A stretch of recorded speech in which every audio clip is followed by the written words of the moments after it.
Welcome to the I Own It podcast with Ben Reinberg. We are live in Newport Beach today. We're on location. We just keep stacking them up and knocking them down the last handful of weeks with incredible guests on the Ben Reinberg I Own It show. Today is no different. Today I've been looking forward to for months. I've been following this gentleman for decades. He's been an inspiration to me. He is an outstanding businessman. He is the sports agent throughout the entire world. He's an icon. He's a leader in his business. He's an author. He's a speaker. He's very charitable, and he's impacted a tremendous amount of lives. And the reason why we wanted him on our show, because he owns it. And that's what's so important in life. He owns every aspect of his life, his behavior, the way he conducts himself out in the public, and the way he helps people and impacts people. So Leigh Steinberg, welcome to the show. It's so nice to see you, and what a great environment. We're right at the harbor here in Newport Beach, and it's such a pleasure to talk to you. So thank you very much for spending time with us. Well, thanks so much for coming. Appreciate it. Let's get right into it. Your approaches to negotiations it really resonates with me. And you taught me a lot through my career when I was following you, because I have a similar approach in commercial real estate. I love how you break things down in your Winning with Integrity. It was an incredible book, and I learned a tremendous amount. Can you share more about your approach to negotiations and how negotiation is more than just a bottom line? You know, the most successful businesses in their negotiations and their dealings, it's not always the one that pays the most. It's always about balance, perspective, objectivity, and values. Share your thoughts on negotiating. Sure. I think the first key is to do an internal inventory as to what values and priorities are most critical to you. And so whether it's short-term economic gain, long-term economic security, family considerations, making a difference in the world, profile, spiritual considerations, to have a real self-knowledge as to what you're looking for in a situation. And then specifically to hone your listening skills. So if you can draw out another human being and cut below the surface of their surface responses to get deeper and deeper so that you can understand their deepest anxieties and fears and their greatest hopes and dreams. If you can see the world the way another person sees it and put yourself into their heart and mind, then you've got the ability to communicate at a deeper level and construct a paradigm of cooperation with win-win results. Now, most of us are in a world of repetitive negotiating. So the only certain thing is that the person that you're negotiating with today, you may in 3 years have another transaction with. So you want to establish a paradigm of cooperation. You want to prioritize. Not everything can be as important as everything else. So you want to have a keen sense of what's critical for you to have in a transaction or a deal and what's not, and be able to focus. But don't judge on the surface, and then research whatever the industry is and look at the track record of the person you're negotiating with and try to study what it is that's critical to them.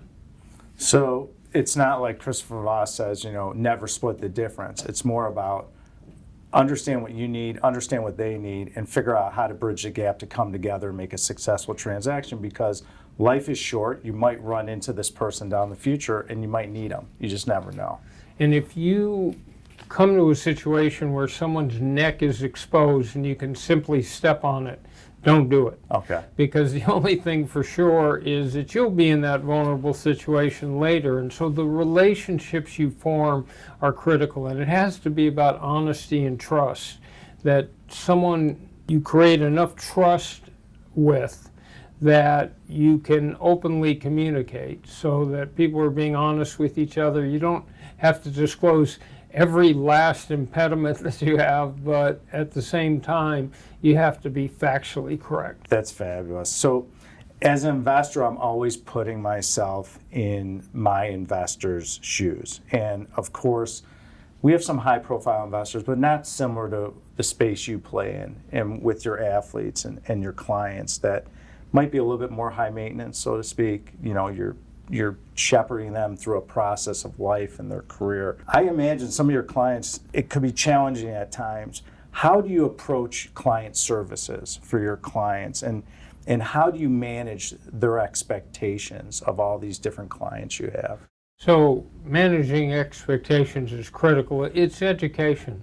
It's making sure that someone understands the exact context that they're negotiating in, so that they look at the market and you show them comparable figures and you show them from the standpoint of performance on the field and value to team, how they rate among their peers, and then what that leads to in terms of other comparable packages. And so the key is managing expectations. You're so much better to under-promise and over-perform, and it's all about expectations. So if a client thinks the fair market value of something is 100 and you are able to get 100, well, maybe you didn't really break the market, right? So are there any crazy stories you can share with us that were unconventional through these teachings? Oh, all the time. Yeah. So I had a player for the old Houston Oilers, and the team came back and they accepted the proposal we made them. So I called up the player and said, David, you won't believe this, but that outlandish offer we made that seemed like a breakthrough, they accepted. He said, I don't want it. I said, no, David, did you understand what I said? We made the proposal. Right. They accepted. He said, I'm really angry with you. I said, what? He said, I told you not to get me in training camp for the first couple weeks. So, notwithstanding the fact we've just broken a record and he had lifetime security, his proximate concern was not having to be early in training camp again. Right. Interesting. So everyone has seen Jerry Maguire, and we know there's little snippets about, you as a sports agent. I'm sure you've been asked this a million times, but I have a question I wanted to ask that I suspect you get less often is, do you believe that the sports agent industry has changed because of you? Well, what I hope is that the whole concept of holistically representing an athlete, understanding their true concerns, treating them from the standpoint of life development, helping them retrace their roots to the high school community and set up a scholarship fund to work with the church or Boys and Girls Club, then go back to the university as Troy Aikman did at UCLA and endow a full scholarship and bond with alums that could be mentors, and then figuring out a cause that they'd like to make a difference in and setting up a charitable foundation with leading business figures, political figures, and community leaders on a board to execute a program. So Warwick Dunn's just put the 200th single mother and their families into the first home they'll ever own by making the down payment and moving the family in. So I hope that concept would make an impact. The second thing is that the real battle in sports is not labor versus management. And so when you have agents holding players out or publicly negotiating because their player's only getting $7 million instead of $9 million, all you're really doing at the end of the day is pushing fans away and undercutting your brand. So what I told owners was, let's work together, because our real competition in the NFL is baseball, basketball, home box office, Walt Disney World, Netflix, and every other form of discretionary entertainment spending. So let's not have bad collective bargaining that pits millionaires against billionaires. Let's talk about, can we do an NFL network? Can we do new stadia? Can we do memorabilia? Can we do NFTs? How many revenue sources can we create for the sport and keep our business private? I hope that had an impact. Do you believe that the newer agents or the younger agents in the business have changed their mindset because of you and the value you've offered to the sports agent community? Well, again, it's hard for me to judge. We do hold agent academies, and so I've trained thousands of young agents in how to negotiate, how to recruit, how to do a charitable foundation, how to do damage control, how to do branding and marketing. So we've specifically taught them skills and to do it with ethics and values and principles so that they can use sports to make a positive difference in the world. What do you feel is the hardest part of your job? The hardest part, clearly, is the injuries that players suffer. Mm-hmm. And I've represented baseball, basketball, boxing, but football tends to have the toughest injuries. And the biggest specter that I had a crisis of conscience about was the TBI, traumatic brain injury, and the concussions that players suffer. So that I didn't sign up for sending players down the road to dementia. And so I've had to crusade on this issue for 30 years and set up sports health and brain health summits so that we can get into prevention, awareness, and cure in this area. You've been doing that for what? I think it's 17 years. You set up you're doing work in concussions since the 90s, I feel. You have a conference you set up? We did here in Newport Beach back in the early 90s, and we brought neurologists from across the country so that they could share their findings. And we've looked at different health and healing modalities. And so there's a process called RTMS that stimulates the brain with magnets. There's another one which has to do with neuroplasticity, and it does brain training down in Lake Nona. It's called Nestry.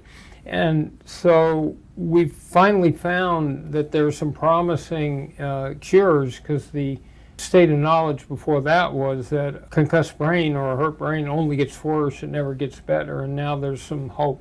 Do you recommend, this has been a big topic, I've had kids that play football, and parents are squeamish now about, now that you know what you know, and obviously you made a great living off of the NFL and understand football tremendously. Do you recommend kids play football? Or is that something that bothers you and concerns you and says, where are we going with this? Do we have the right equipment, right knowledge? I know they've changed the rules where obviously you have a lot of quarterbacks that you represent and they get hit, and they've changed it where you can't hit them like it used to be back in the day. So I think the first key is not having kids play too young. So the younger brain is still in formation, and if it takes that to do a concussion for a younger kid, it might take that. And so there ought to be an age limit that people don't hit before. We're also experimenting with ways to take hitting out of the equation for training camp and for regular season practices, so that you're just hitting in the games. There are a variety of ways to make it safer, but it will never be safe. And at the end of the day, knowing all the facts and having two boys who grew up understanding what the nature of these injuries were, they still played high school football. Interesting. So you've been wildly successful as a sports agent. What do you believe are the key reasons that you've been so successful professionally?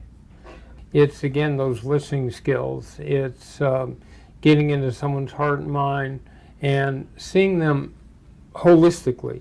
What skills do they have that are not purely athletic ones? How can we use off seasons to do a projection as to what a good second career would be? How can we make relationships? How can we acquaint them to their power as a role model?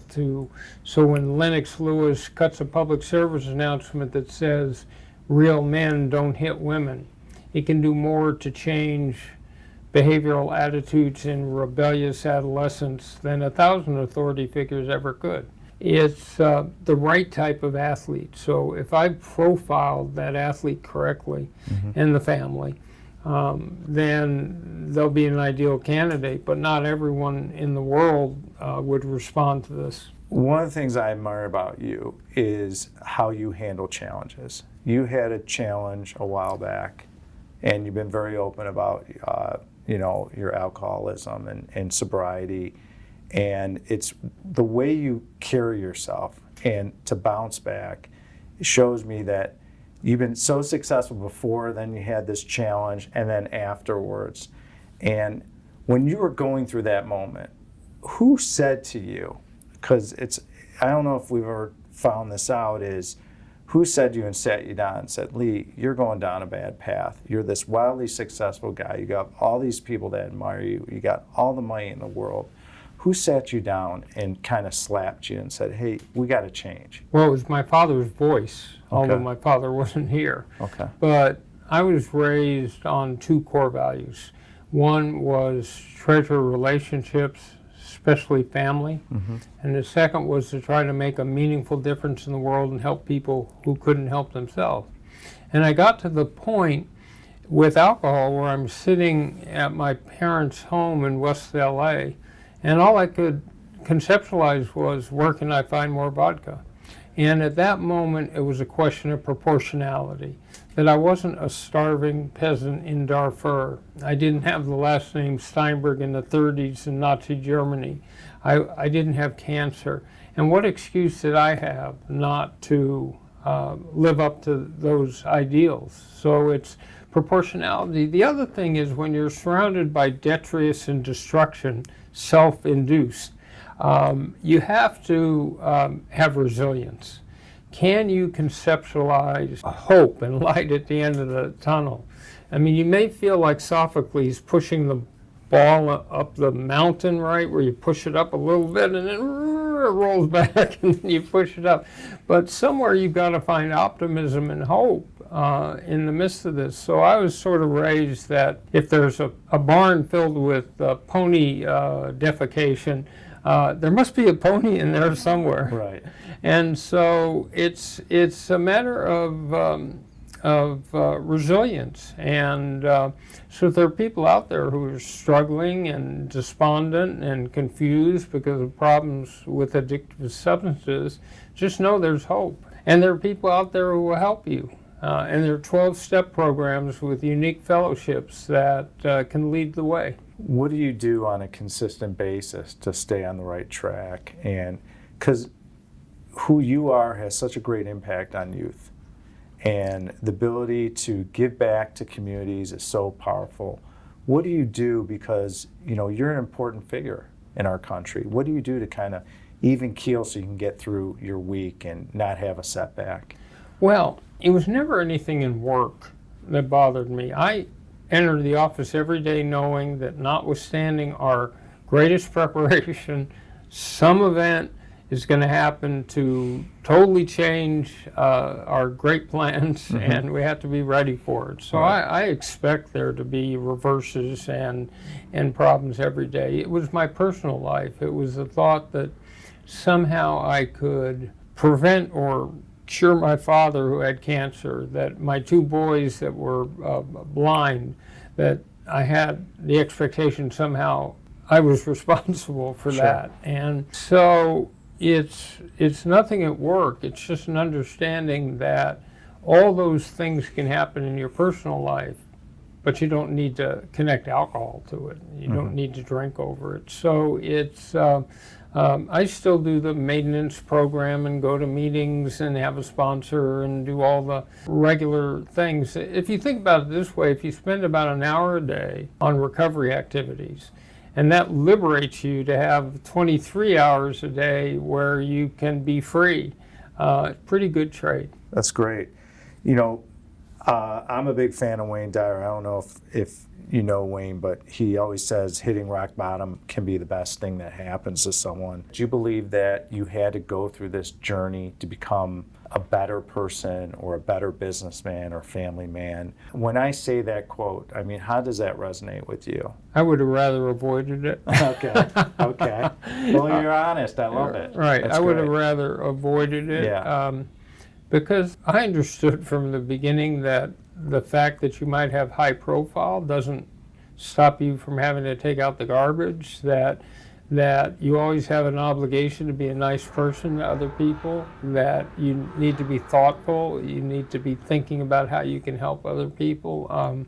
I never confused public profile with the true inner identity. I knew that newspaper clippings and fame was always transient and ephemeral. So I didn't really need to, but I think there was some grandiosity in thinking that somehow I could protect my family from mold in our house, from cancer, from blindness, and I think I'm stronger in terms of accepting that. Okay. So you've shared some terrific advice in your books. And by the way, if you haven't read Leigh's 2 books, do you have a third one coming out soon? I'm writing it. It'll probably let's be hurry next up year. because I love the value you provide in your books. I've read both your books, and you've shared such terrific advice in your books and even your interviews over the years from what you've learned and throughout your career. And it's mostly oriented towards younger professionals. I see a common theme. I was wondering, for a man like me, I'm 52 years old, and there's a lot of us out there that are entrepreneurs. What advice could you give us professionally that you've learned you become middle-aged, that you've learned that you could share with us instead of, because you talk a lot about how you help youth.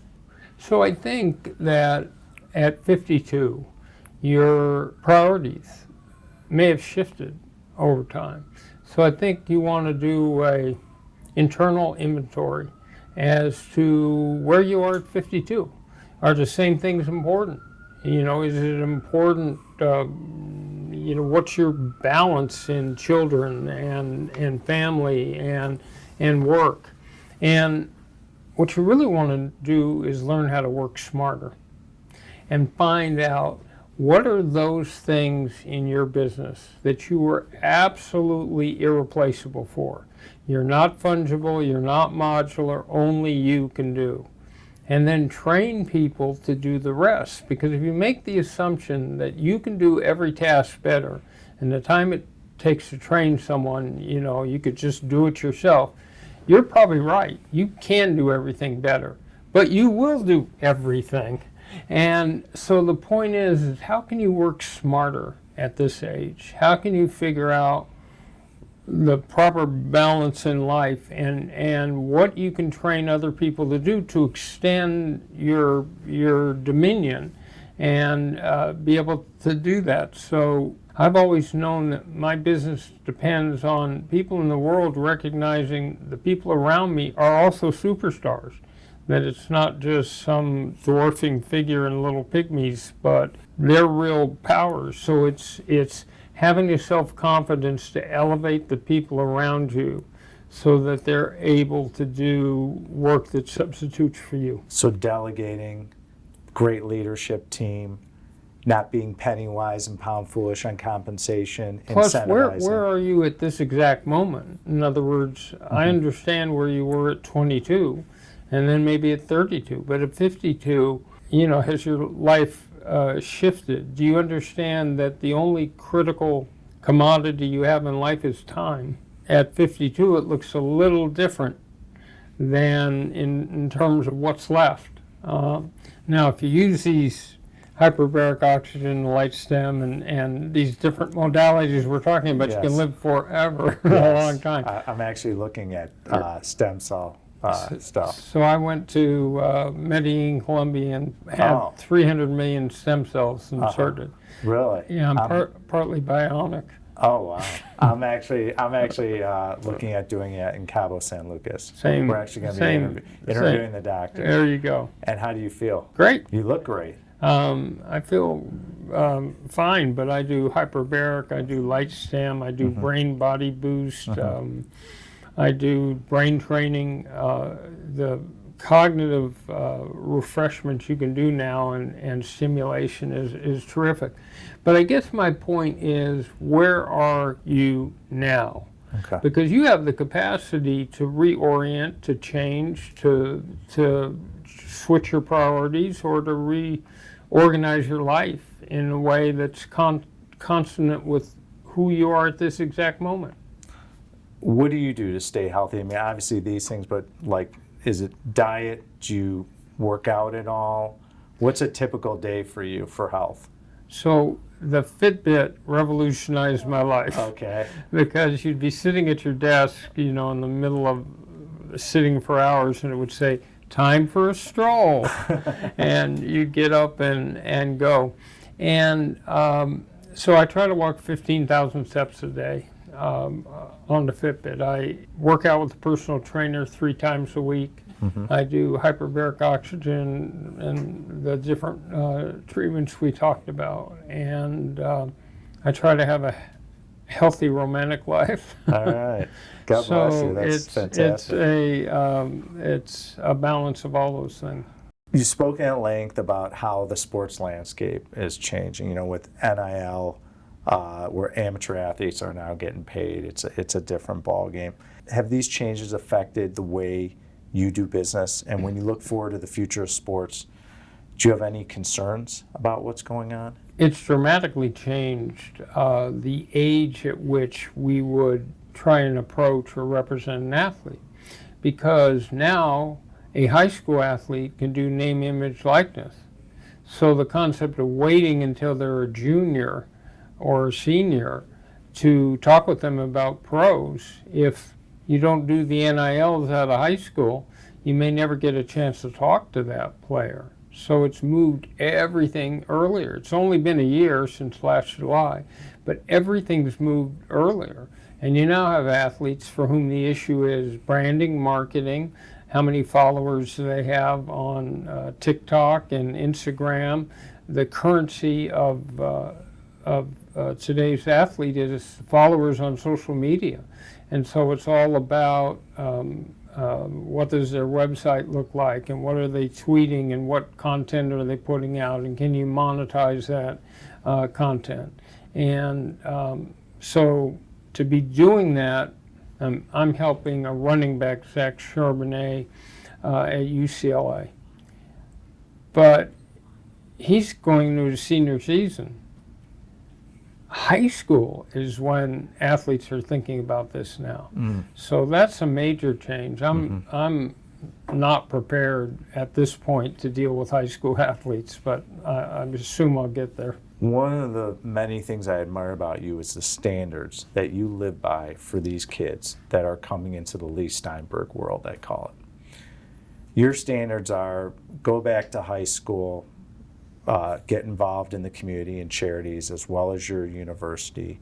Are you interviewing these kids when they come to you? Because you could have a potential number 1 pick that's a quarterback or a running back. Have you ever had a chance where you are going to turn down someone because your values don't align with them, and you feel that they're going to be such an issue moving forward that even though they might be at the top right now, there's a high probability they're going to fall off a cliff? What's the process you go through, and share with me, like, what are those standards that you are laying out there to these families? Because the families are getting involved. Generally, the parents are the screeners. Mm-hmm. So they're the ones that initially are talking to agents or financial planners. First of all, you're trying to research a potential player and to learn from the press, from perhaps people who have played with him, from a coach, what his work ethic is like. Is this someone who just is a self-starter, who has a tremendous work ethic? Are they willing to push off current gratification for future achievement? Do they get that? Do they get how much preparation goes into a performance? It's only the tip of the iceberg that you may be seeing, but underneath that is do they have a good heart?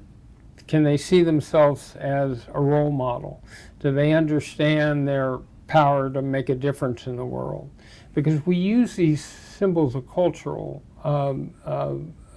elevation to try and impact other people. Is this a good candidate for that? Is this someone that will be like a Patrick Mahomes and help youth in Texas and in Kansas City. Someone like Tua Tagovailoa, who will go right back to his high school and set up a scholarship fund and endow that. So that's what you're looking for, and a bright, articulate athlete that can express themselves.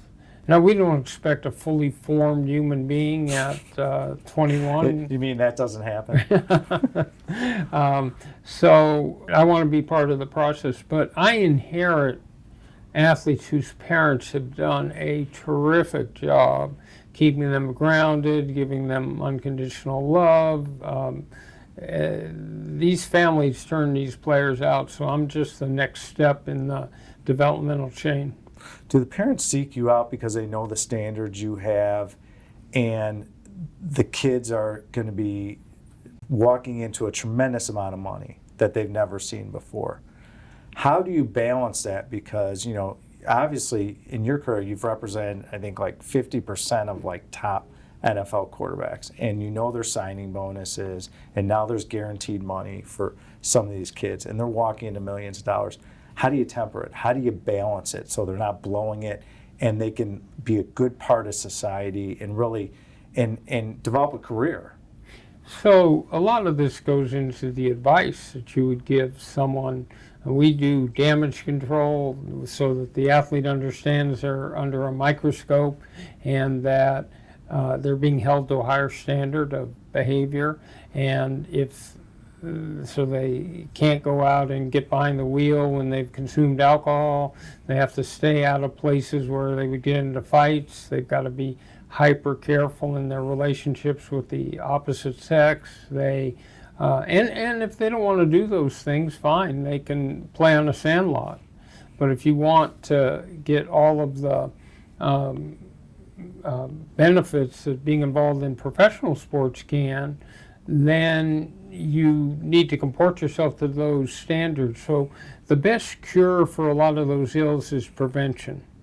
Now, on the athletic side, on the financial side, it's having a financial planner there from the beginning and making them understand that the amount of money they'll make each year is not representative of the amount of money they'll make for the next 50 years. Right. And so it's to understand this.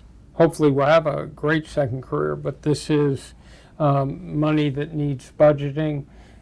It's got to be a learning experience. They're learning about the tax code. They're learning how to do a financial plan. They're learning how to budget. And today's athletes are really aware of the foibles of yesteryear, and they've seen broke athletes, and they're determined to not be that way. You've been involved, obviously, in a lot of philanthropy, and it's one of the things that I think you stand out compared to most agents. And between Children's Now, Special Olympics, saving the San Francisco Giants from relocating, the list just goes on and on with you, Leigh. And are there any current causes that you're closely involved with that you would like to share more about? Sure. So I did a program some years ago that pushed back against racism and white supremacy, and it was called Steinberg Leadership. And we trained people in the 30 largest cities across the country, young lawyers, doctors, teachers, how to spot skinheads and hate groups, how to help police departments in critical situations, how to intervene, how to go into school systems to promote ethnic diversity.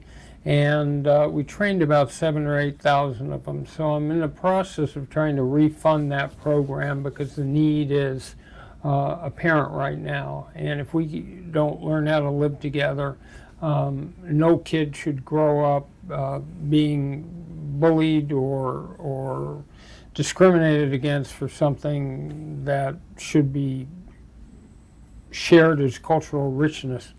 So that's what I'm working. I'm always on the environment because I think our species is in denial that it's happening now, it's here, and we're just not reacting quickly enough. So I created something called the Sporting Green Alliance with sustainable technology in wind, solar, recycling, resurfacing, and water, to take the stadium, arena, and practice fields, to drop carbon emissions and energy costs, and to transform those venues into educational platforms so the millions of fans that go to a game can see a wall-less urinal, they can see a solar panel, and think about how to integrate those things in their homes and businesses. So you put all that real estate in the forefront of changing attitudes towards climate change and pushing it back.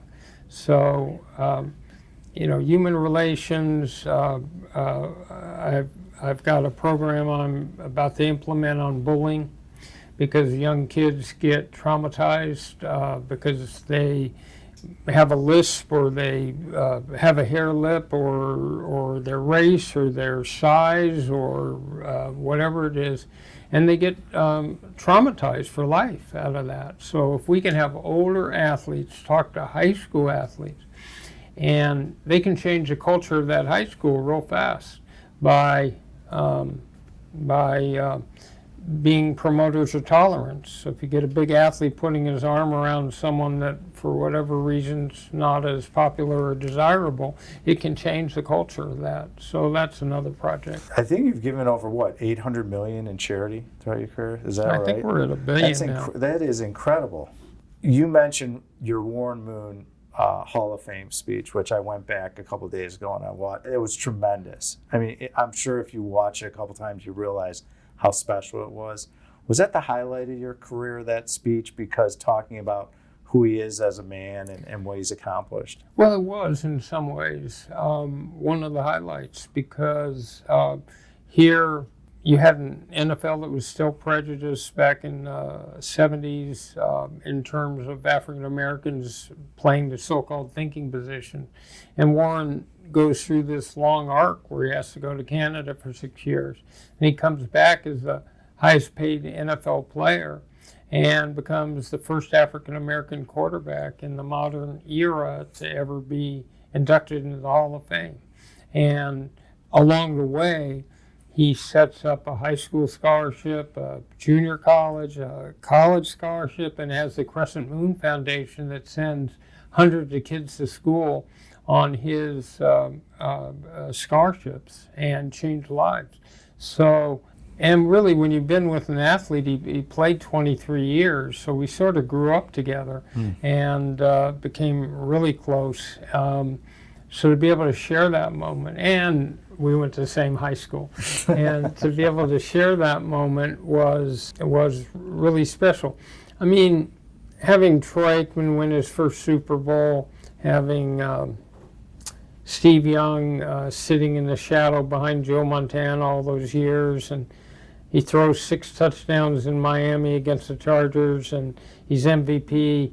And I get down on the field, and he runs up to me and he says, "Leigh, the monkey's off my back. The monkey's off my back." You know, those are great moment. Those were sort of exciting. What are some of the personal things from all the different athletes that have come through your door, and even the current athletes? What are some of the special things on a personal level that you've seen with these folks that have really impacted you? Well, you realize that the athletic skill set is just a formula for success in life. It's postponing current gratification for future. It's mastering a complex group of information that you then have to display in real time. It's teamwork. It's, and most critically, in adversity, quarterback's thrown a couple interceptions, the crowd is booing, the center's looking at the quarterback like he's on hallucinogens for his play calls. What do you do now? What do you do now in adversity? Can you compartmentalize, shake off the past, adopt a quiet mind, and elevate your level of play in critical situations to bring a team back and through to victory? And so that is the key for us all. So when you get knocked back, because life will knock us back, can you pause for a moment and then be resilient and come back again and understand that there's no excuse for not trying. Do you ever have to get involved in the mindset of these players where they're down, like say Patrick Mahomes has a bad game or something personally happens, let me pull him aside and you give him advice and teach him that this shall pass and instill confidence? Do you find yourself in that role, like this mentor role to your clients? Oh, all the time with clients, but then with everybody in my life. In other words, there are times I need that from other people, but there are, my role is to look at the other person and figure out how can I be of service, how can I help them, what do they need, and emotionally and psychologically, we can be real clear when it comes to other people, a little more difficult with ourselves, but pretty clear. And so at the end of my life, all that will have mattered is, was I a good father? Was I a good son? Did I try to be good to my friends? Was I there for my friends when it wasn't convenient to be a friend, when they really needed someone? And did we try to deal with the pain in the world and not walk by? Can you see the pain in someone who's struggling and figure out how to help them, how to uplift them? It's not about me, it's what can I do to help you? Mm-hmm. From your success in business, what are some of the highlights that you could share with everyone that are younger that you say, here's some key core things that I learned? And because knowledge and working on yourself and self-improvement is so important. And I look at your career, and we interviewed David Meltzer a few days ago, and I saw similar patterns where you have a challenge, but they're successful, have a challenge, and then they're still successful. What is it that creates that you could just keep going in that consistency of success? Can you share with everyone that? Well, again, it's a sense of proportionality. Okay. It's understanding how unique we have it. I mean, for all people who are complaining today, we live in a unique country with a high standard of living, with freedom and democracy. That's a small minority of people who've ever lived on this earth, have enjoyed those blessings, and I didn't fight in a war for them. So the least I can do is to be of service. And it's some of the things I learned was don't push a losing argument to the end. If I'm not being able to motivate you with a certain point, and you're about to harden and take a locked-in position, you back off, take a walk. Don't push it till I'm forcing you to lock in. And then understand that all people have ego and all people have pride. Do not push someone against the wall. In other words, leverage is leverage. It exists in the world, but do not personally push someone into a situation. Years ago, I had a negotiation where I had a player for the old St. Louis Cardinals, and they typically underpaid players, so they were underpaying my client. And so I went into the press and argued that the owner was being abstemious, that he was being cheap with the money he had.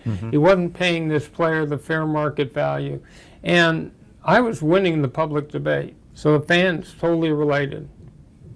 But you know what? The only person that could pay the player was that owner. And in pushing him up against the wall, I was just hardening his position.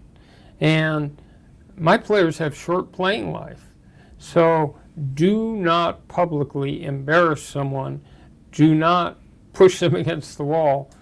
Have a private discussion with them, but don't try to leverage them by challenging them personally. Well, it's a great point you make, because it's really, everyone looks at things through a different lens. We all have different backgrounds, different experiences. different challenges in life.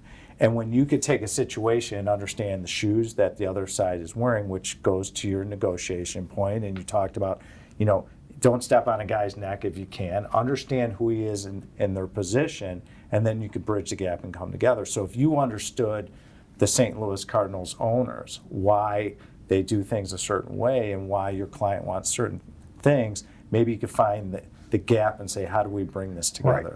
And by going outside and embarrassing him publicly, polarizing even though it was successful, right. If the fans could get together and pay the player, make a decision too. That would be a great strategy. Right. So that was back in the 70s. I never did that again. Mm-hmm. I was really careful to realize I was dealing with powerful men who and not to make it personal. In other words, to bleed out all of that and not see everything in life as a test of my ego or ability. I have a client.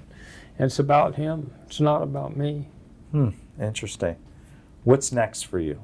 I mean, obviously, you've had an incredible career. You look at the laundry list of clients, which is just fascinating, and your relationships and all the charitable contributions you made and your clients as well. What is next for Leigh Steinberg? I think that discovering these breakthroughs in biomed and the extraordinary changes that are coming, that part of what I want to do is bring these into professional sports, collegiate sports, and then try to work on TBI and curing concussion, and then bringing these concepts into general use. I think we're going to reimagine medicine from a preventive basis in a way that will make us look at contemporary medicine as somehow savage. That, oh my God, they put poison in someone's body to cure cancer? Are you serious?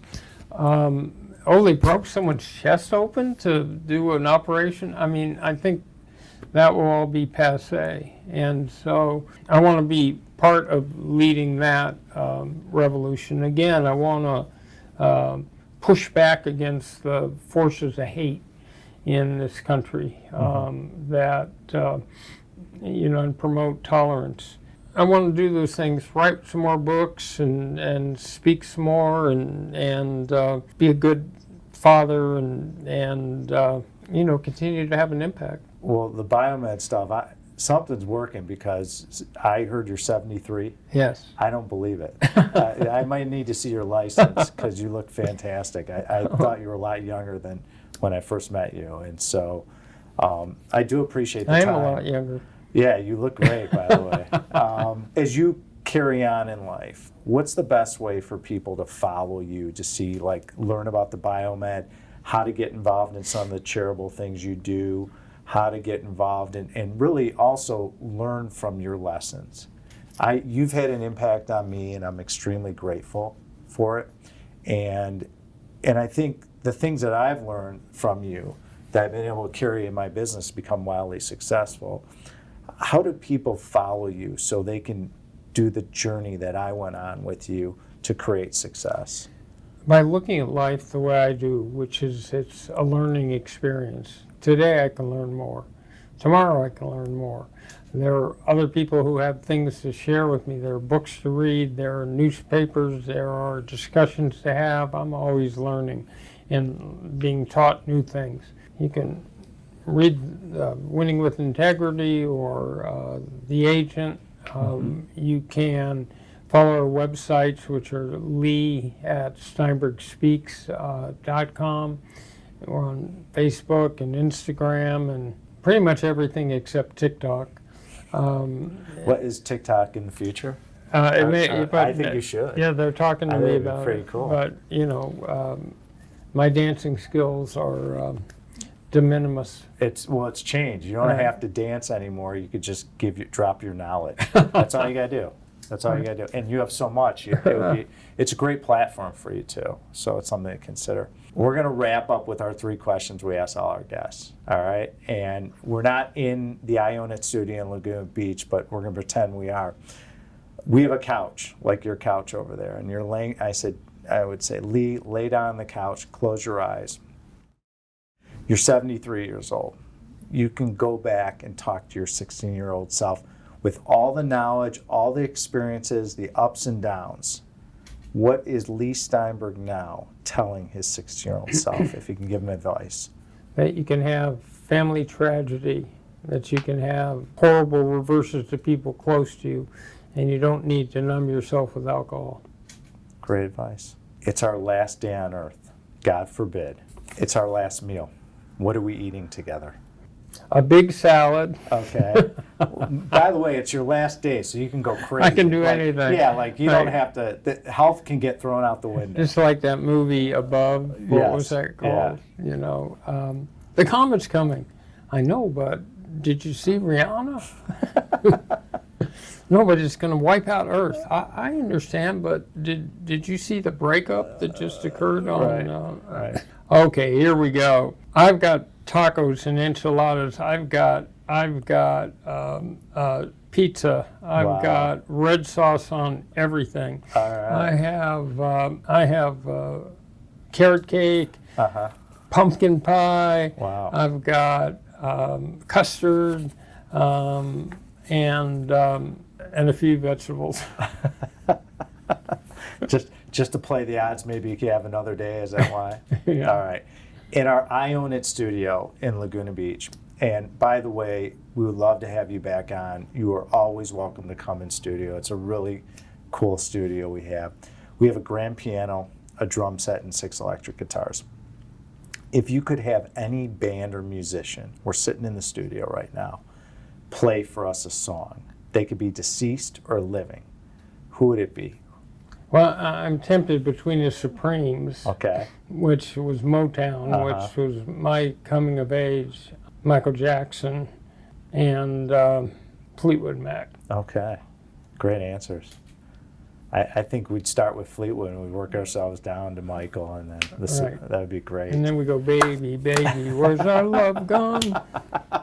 I love it. Thank you for sharing, and thank you for who you are and making an impact on me and a lot of people my age and even younger with our careers and the lessons you teach in the books. If you can give one last piece of advice before we go, okay, to people out there in the ether, give one piece that you haven't talked about that you can share. So it's the corniest thing ever, but you've got to constantly see the blessings in the glass is half empty.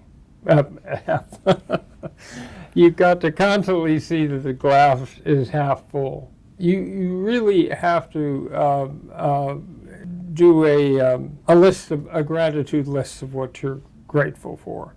Otherwise, you're blocked from feeling the blessings that every day brings. It's a great lesson. I do it every day when I wake up, and before bed I talk about what I'm grateful for. Right. And I think you hit it on the head. When you have gratitude and you're grateful for the things in your life, you can carry on your life a lot better, I feel. So, Leigh Steinberg, I want to thank you for coming on the show. Tremendous wealth of knowledge. If you are interested in following the I Own It podcast and seeing guests like Leigh Steinberg, feel free to drop kick the right-hand button and click subscribe on YouTube. Feel free, if you want to learn about health, wealth, relationships, and business, go to benreinberg.com. If you are interested in commercial real estate and learning about commercial real estate and reading about it, go to our company's website, alliancecgc.com. We'll be coming out with the first commercial real estate university shortly to teach everyone how you can go from A to Z to become wealthy in one of the best asset classes we feel in the world. So stay tuned, follow us, and Leigh Steinberg, thanks again for coming on the I Own It show. Well, thank you for being you. True pleasure. Thank you for listening to the I Own It podcast with Ben Reinberg. To hear our past episodes and connect with Ben, visit benreinberg.com.